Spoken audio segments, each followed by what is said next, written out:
अगर स्टोरी पसंद आए तो चैनल को सब्सक्राइब कीजिए और बेल आइकॉन दबाना ना भूलिए। चलिए शुरू करते हैं आज की कहानी।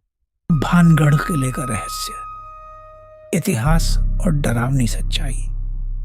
राजस्थान के अलवर जिले में अरावली की पहाड़ियों के बीच एक ऐसी जगह मौजूद है जिसका नाम सुनते ही लोगों के मन में डर और रहस्य की लहर दौड़ जाती है। उस जगह का नाम है भानगढ़ किला। भारत की सबसे डरावनी जगहों में गिने जाने वाले इस किले के बारे में कहा जाता है कि सूर्यास्त के बाद यहाँ रुकने वाला कभी वापस नहीं लौटता। लेकिन क्या यह सिर्फ एक अफवाह है या फिर इस वीरान किले की टूटी दीवारों के बीच आज भी कोई ऐसी शक्ति मौजूद है जो सदियों से भटक रही है? आज हम जानेंगे भानगढ़ किले का इतिहास और उससे जुड़ी वह खौफनाक कहानी जिसने इसे दुनिया भर में मशहूर कर दिया। साल 1573 आमेर के राजा भगवान दास ने अपने पुत्र माधो सिंह के लिए भानगढ़ नगर की स्थापना करवाई थी। धीरे धीरे यह शहर व्यापार, कला और संस्कृति का केंद्र बन गया। भव्य महल, सुंदर बाजार और विशाल मंदिरों से सजा भानगढ़ उस समय राजस्थान के सबसे समृद्ध नगरों में गिना जाता था। लेकिन इस चमक दमक के पीछे एक ऐसा रहस्य जन्म ले रहा था जो आने वाले समय में पूरे नगर को निगल जाने वाला था। कहा जाता है कि भानगढ़ में एक अत्यंत सुंदर राजकुमारी रहती थी। उनका नाम था राजकुमारी रत्नावती। उनकी सुंदरता की चर्चा दूर दूर तक फैली हुई थी। देश विदेश के राजकुमार उनसे विवाह करना चाहते थे। लेकिन उसी समय भानगढ़ के आसपास एक तांत्रिक रहता था। उसका नाम था सिंघिया। सिंघिया काले जादू और तंत्र मंत्र का बहुत बड़ा झाता माना जाता था। जब उसने रत्नावती को देखा तो वह उनकी सुंदरता पर मोहित हो गया। वह किसी भी कीमत पर राजकुमारी को पाना चाहता था, लेकिन उसे पता था कि यह संभव नहीं। तब उसने एक खतरनाक योजना बनाई। एक दिन राजकुमारी की दासी बाजार से इत्र खरीदने आई।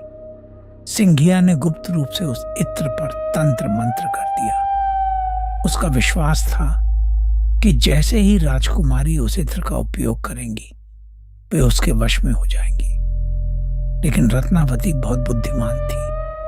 उन्हें कुछ गड़बड़ महसूस हुई। उन्होंने उस इत्र की शीशी एक बड़ी चट्टान पर फेंक दी।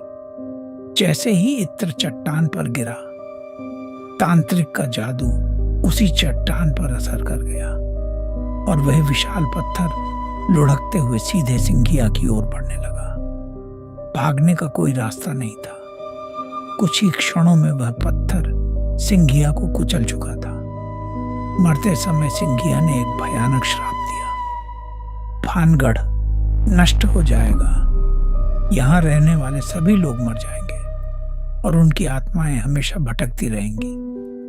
कुछ लोगों का मानना है कि उसी श्राप के कारण कुछ वर्षों बाद भानगढ़ पर हमला हुआ।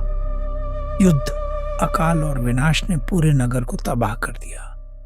हजारों लोग मारे गए और धीरे धीरे भानगढ़ एक वीरान खंडहर में बदल गया। लेकिन कहानी यहीं खत्म नहीं होती। असल डर तो इसके बाद शुरू होता है। आज भी भानगढ़ किले में आने वाले कई पर्यटक अजीब घटनाओं का दावा करते हैं। कुछ लोगों ने रात के समय महिलाओं के रोने की आवाजें सुनी हैं। कुछ का कहना है कि उन्हें खाली महल में किसी के चलने की आहट सुनाई दी। कई लोगों ने महसूस किया कि कोई अदृश्य शक्ति उनका पीछा कर रही थी। स्थानीय ग्रामीण बताते हैं कि रात होते ही किले के आसपास का माहौल पूरी तरह बदल जाता है। हवा भारी लगने लगती है। अचानक तापमान कम हो जाता है और ऐसा महसूस होता है जैसे कोई आपको अंधेरे से देख रहा हो। भारतीय पुरातत्व सर्वेक्षण यानी ASI ने भी किले के बाहर एक चेतावनी बोर्ड लगाया है। जिसमें सूर्यास्त के बाद और सूर्योदय से पहले प्रवेश निषिद्ध बताया गया है। हालांकि इसका कारण सुरक्षा और वन्य जीवों की मौजूदगी है, लेकिन लोगों के बीच यह मान्यता और भी डर पैदा करती है, क्योंकि बहुत से लोग इसे अलौकिक शक्तियों से जोड़ते हैं। कुछ इतिहासकारों का मानना है कि भानगढ़ का पतन श्राप के कारण नहीं, बल्कि राजनीतिक संघर्ष, युद्ध और पानी की कमी की वजह से हुआ था। लेकिन एक सवाल आज भी अनुत्तरित है। अगर यह सिर्फ एक साधारण खंडहर है, तो वहां जाने वाले इतने लोग अजीब अनुभवों की बात क्यों करते हैं? क्या यह केवल मन का भ्रम है, या फिर वास्तव में उन वीरान गलियारों में आज भी किसी अधूरी कहानी की गूंज सुनाई देती है? जब सूरज डूबता है और भानगढ़ की टूटी हुई दीवारों पर अंधेरा उतरने लगता है, तब ऐसा लगता है जैसे सदियों पुरानी आत्माएं जाग रही हों, जैसे वे किसी का इंतजार कर रही हों, किसी ऐसे व्यक्ति का जो उनके रहस्यों को जान सके और शायद उनकी दुनिया में हमेशा के लिए खो जाए। भानगढ़ में आपका स्वागत है। तो क्या आप सूर्यास्त के बाद भानगढ़ किले में एक रात बिताने की हिम्मत करेंगे, या फिर इस रहस्य को रहस्य ही रहने देंगे? अगर स्टोरी पसंद आए तो चैनल को सब्सक्राइब कीजिए और बेल आइकॉन दबाना ना भूलिए।